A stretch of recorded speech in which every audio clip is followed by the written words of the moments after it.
Bharat, America, रूस, China, ये जितने भी मुल्क हैं ना, चांद पर क्यों जाना चाहते हैं? आप ये जानना चाहेंगे ना? नमस्ते, मैं राशिद। चांद पर पहला तो ये कि पानी की खोज।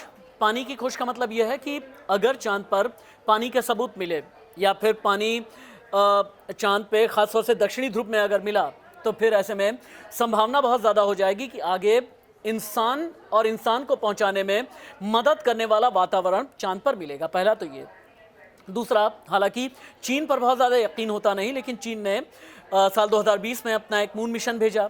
मून मिशन से जब जो फाइंडिंग रही, चाइना को ये पता चला कि चांद पर फॉस्फेट भी है।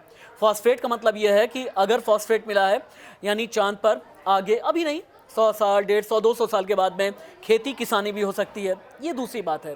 तीसरा, चांद पर जो उबड़ खाबड़ गड्ढे हैं ना, इन उबड़ खाबड़ गड्ढों में यूरेनियम, प्लैटिनम, टाइटेनियम, गोल्ड, ये सारी धातु मिलने के भी काफ़ी हद तक चांसेस हैं।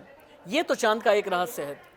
इसके अलावा करोड़ों साल पहले जब पृथ्वी अस्तित्व में आई, उस ज़माने में कहते हैं कि अभी पता नहीं चल पाया कि पृथ्वी का ओरिजिन कैसे हुआ, पृथ्वी के ओरिजिन के अलावा चांद कैसे बना। अब अभी तक जो हमारे एस्ट्रोफिजिसिस्ट हैं वो ये कहते हैं उस ज़माने में चांद से एक एस्टेरॉयड आकर के टकराया और उसके बाद पृथ्वी के कई हिस्से हुए। इनमें से एक हिस्सा जो है वो चांद है, चंद्रमा। लेकिन चंद्रमा और साथ ही चंद्रमा की जो पोजीशन है ना, ये अपने आप में कई अलग अलग सीक्रेट बताती है।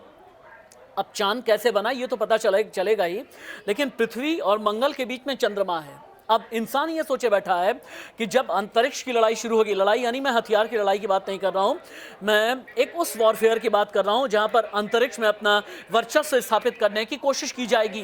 तो ऐसे में मंगल तक पहुँचने से पहले चांद को एक स्टेशन के तौर पर इस्तेमाल किया जाएगा और चांद पर एक स्थायी स्टेशन बनाने की भी तैयारी है। लेकिन हाँ, ये तब होगा जब लैंडर और रोवर सही वक्त पर अपनी पोजीशन लेंगे। जब चांद पर लैंडिंग के बाद हमें ये पता चलेगा, जब धरती पर सिग्नल्स आएंगे और ये पता चलेगा कि चांद से सिग्नल में हमें क्या मिल रहा है।